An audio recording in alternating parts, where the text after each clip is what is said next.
तो हेलो दोस्तों, स्वागत है कुंदन स्टडी 0.2 में। दोस्तों, सही वीडियो पर आपने क्लिक किया है। दोस्तों, आज जितने भी बिहार बोर्ड ने इस चैप्टर से प्रश्न पूछा है वही प्रश्न लेकर आ गए हैं। आप लोग अगर शुरू से लेकर अंत तक वीडियो देख लेते हैं दोस्तों, तो कहीं भी इस चैप्टर से ऑब्जेक्टिव पढ़ने की ज़रूरत ही नहीं है। दोस्तों, अगर आपको अच्छा लगेगा तो चैनल को सब्सक्राइब कीजिएगा, वरना चैनल को अनसब्सक्राइब कर दीजिएगा। दोस्तों, इस चैप्टर से बिहार बोर्ड ने सिर्फ इतना ही ऑब्जेक्टिव पूछा है, जो कि हम लेकर आप सभी के बीच में आ गए हैं। तो दोस्तों, अगर मेरे चैनल पर तुम नए हो तो वीडियो के नीचे एक सब्सक्राइब बटन आपको दिख रहा होगा, उसे दबा देना है और उसमें बेल आइकन भी दबा देना है, ताकि सबसे पहले वीडियो हमारा आपके पास पहुंचे। दोस्तों, चलिए बिना देर किए बिना इस वीडियो को हम लोग स्टार्ट करते हैं। तो देख सकते हैं दोस्तों, यहाँ पे कह रहा है कि उदय प्रकाश की कहानी कौन सी है। तो बिल्कुल आप लोग जानते हैं कि उदय प्रकाश, जो कि जब प्रकाश का उदय होता है तो वह तिरछ दिखाई देता है, यानी तिरछा दिखाई देता है। तो बिल्कुल इसका राइट आंसर की बात करेंगे ना दोस्तों, तो आपका बी होगा। बहुत जल्द दोस्तों ट्रिक से ही चैप्टर लेखक भाई लेकर आने वाले हैं। जैसे यहाँ पे बताया कि उदय प्रकाश, यानी जब प्रकाश का उदय होता है तो वह तिरछ पड़ता है, यानी इसका राइट आंसर जो होगा तिरछ होगा। लेकर आने वाले हैं दोस्तों, तो आप लोग अच्छे से इस सवाल को कर लीजिएगा। वो लेकर आएंगे तो उसमें होगा, ठीक है। चलो दोस्तों, 2 नंबर सवाल की बात करते हैं। तो 2 नंबर सवाल देख सकते हैं, कह रहा है कि उदय प्रकाश ने किस विश्वविद्यालय से एमए किया था। तो बिल्कुल आपका सागर विश्वविद्यालय में किया था। तो बिल्कुल आपका सी नंबर राइट आंसर होगा, ठीक है दोस्तों। तो चलिए दोस्तों, आप शुरू से अंत तक देख लीजिएगा, ठीक है। आपका इससे ऑब्जेक्टिव बाहर नहीं पूछता है, ठीक है। कह रहा है दोस्तों, उदय प्रकाश ने किस पत्रिका के संपादन विभाग में काम किया था। तो बिल्कुल आपका राइट आंसर जो होगा वह दिनमान हो जाएगा, ठीक है दोस्तों। ये नंबर बिल्कुल आपका राइट आंसर होगा दोस्तों, ठीक है दोस्तों। चलिए दोस्तों, 4 नंबर सवाल की बात करते हैं, ठीक है।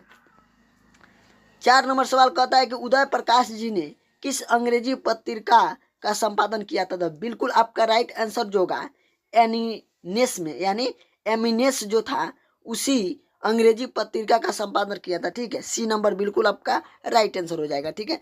चलिए आगे चलते हैं और 5 नंबर सवाल देख सकते हैं। कह रहा है कि उदय प्रकाश जी किस पत्रिका के सहायक संपादक थे। तो बिल्कुल आपका राइट आंसर जो होगा वह संडे मेल था, ठीक है, जो कि नई दिल्ली में था, ठीक है दोस्तों। तो बी नंबर बिल्कुल आपका राइट आंसर होगा, ठीक है। चलिए दोस्तों आगे चलते हैं और 6 नंबर सवाल देख सकते हैं दोस्तों क्या कर रहा है, ठीक है। 6 नंबर सवाल देखिए क्या कहता है। कहता है कि लेखक को किसने बताया कि तिरछ में काले नाग से 100 गुना ज़्यादा जहर होता है। तो वह आपका थानू बताया था, ठीक है। ये नंबर बिल्कुल आपका राइट आंसर होगा, ठीक है दोस्तों। चलिए आगे चलते हैं और 7 नंबर सवाल की बात करते हैं ना। तो 7 नंबर कह रहा है कि उदय प्रकाश के अनुसार दशहरे के दिन किस चिड़िया को जरूर देखना चाहिए। तो बिल्कुल आपका नीलकंठ, ठीक है, जो कि खिलिच बोला जाता है, ठीक है। तो बिल्कुल इसका राइट आंसर हो जाएगा। चलिए आगे चलते हैं और 8 नंबर सवाल देख सकते हैं दोस्तों। 8 नंबर सवाल देखिए कहता है कि लेखक को किसने 300 के 3 नोट दिए थे। तो बिल्कुल जो डॉक्टर था ना, यानी डॉक्टर पंथ ने, उन्होंने लेखक को 300 के नोट दिए, ठीक है। बी नंबर बिल्कुल आपका राइट आंसर हो जाएगा, ठीक है दोस्तों। चलिए दोस्तों आगे चलते हैं और आगे देखते हैं। 9 नंबर सवाल देख सकते हैं दोस्तों। कह रहा है कि लेखक ने दुःस्वप्न के से सबसे खतरनाक पात्र कौन थे। तो बिल्कुल आपका हाथी और तिरछ उसको सबसे अधिक दिखाई देता था, ठीक है। सी नंबर बिल्कुल बउआ वाला सवाल हो गया, ठीक है। चलिए आगे चलते हैं और 10 नंबर सवाल देखिए कहता है कि लेखक को सपने में क्या करने की आदत थी। तो बिल्कुल बोलने और चीखने की आदत थी, ठीक है दोस्तों। डी नंबर बिल्कुल आपका राइट आंसर होगा, ठीक है। चलिए दोस्तों आगे चलते हैं और 11 नंबर सवाल देख सकते हैं। कह रहा है कि लेखक के पिताजी ट्रैक्टर से कहाँ उतरे थे। तो बिल्कुल मिनारवा टॉकीज के पास, ठीक है। आपका बी नंबर राइट होगा दोस्तों, ठीक है दोस्तों।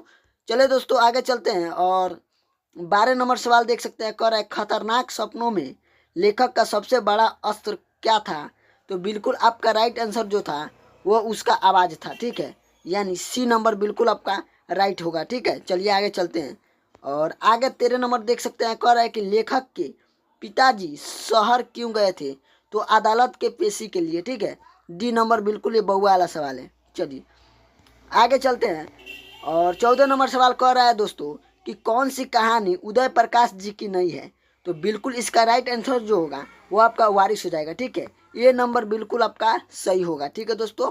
चलिए आगे चलते हैं, आप लोग ध्यान से याद करते चलिए, ठीक है। चलिए दोस्तों, कह रहा है कि लेखक के पिता को बचपन में किस रोग से शिकायत थी। तो बिल्कुल उसका डिसाइटिस से, ठीक है। बी नंबर बिल्कुल आपका बउआ वाला सवाल है, ठीक है दोस्तों। चलिए आगे चलते हैं। और 16 नंबर सवाल देखिए, कहता है कि तिरिच कहानी के पिताजी का क्या नाम था। तो राम स्वास्त्र प्रसाद है, ठीक है। बी नंबर बिल्कुल आपका राइट आंसर होगा, ठीक है दोस्तों। चलिए आगे चलते हैं। और 17 नंबर सवाल देख सकते हैं, कह रहा है कि कहानीकार तिरिच की लाश को जलाने जंगल में किसके साथ गया था।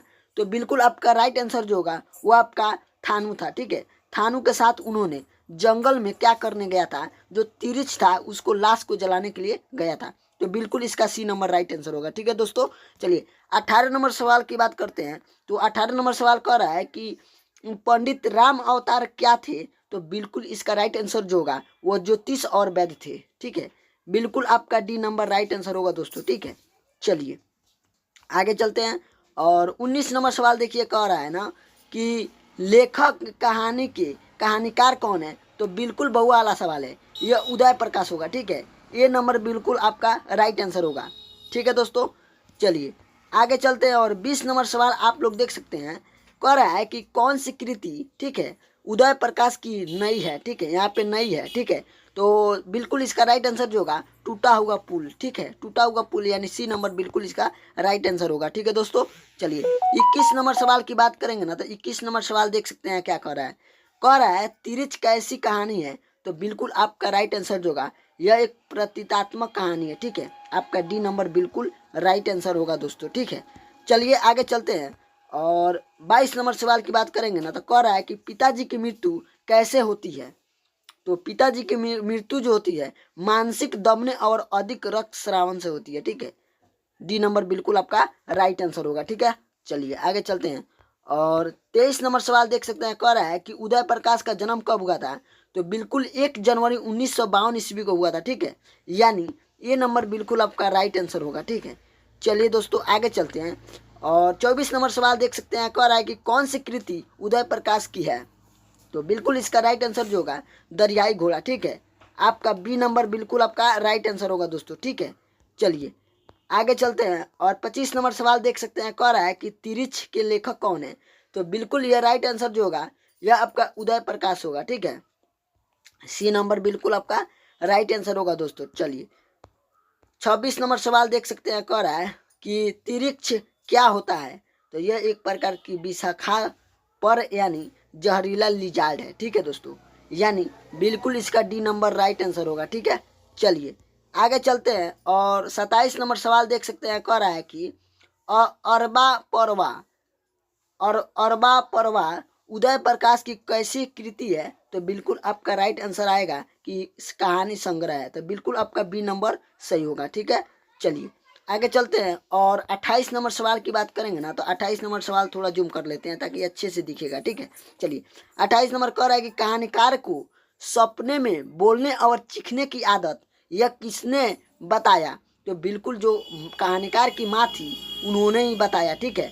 तो बी नंबर बिल्कुल आपका राइट आंसर होगा, ठीक है दोस्तों। चलिए 29 नंबर सवाल देख सकते हैं दोस्तों, कह रहा है कि तिरिच को कैसी कहानी माना जाता है। तो बिल्कुल इसका राइट आंसर जो होगा वह जादुई यथार्थ की कहानी मानी जाती है, ठीक है। सी नंबर बिल्कुल आपका राइट आंसर होगा, ठीक है दोस्तों। और 30 नंबर सवाल देखिए, कहता है दोस्तों कि तिरिच कहानी के केंद्रीय घटना का संबंध किससे है। तो बिल्कुल आपका राइट आंसर जो होगा वह कहानीकार की माँ से है, ठीक है। तो बिल्कुल आपका बी बिल्कुल इसका राइट आंसर होगा, ठीक है दोस्तों। चलिए दोस्तों, बस आपको 30 ही ऑब्जेक्टिव इस चैप्टर से है जो कि बिहार बोर्ड ने हर एक साल पूछता है, इससे बाहर नहीं पूछता है, ठीक है दोस्तों। तो आशा करता हूँ कि आप लोग को समझ में आ गया होगा। अगर आ गया होगा तो वीडियो को लाइक, कमेंट और शेयर और इस वीडियो को सब्सक्राइब भी कर दीजिएगा। चलिए दोस्तों, मिलते हैं अगले यानी नेक्स्ट वीडियो में, ठीक है।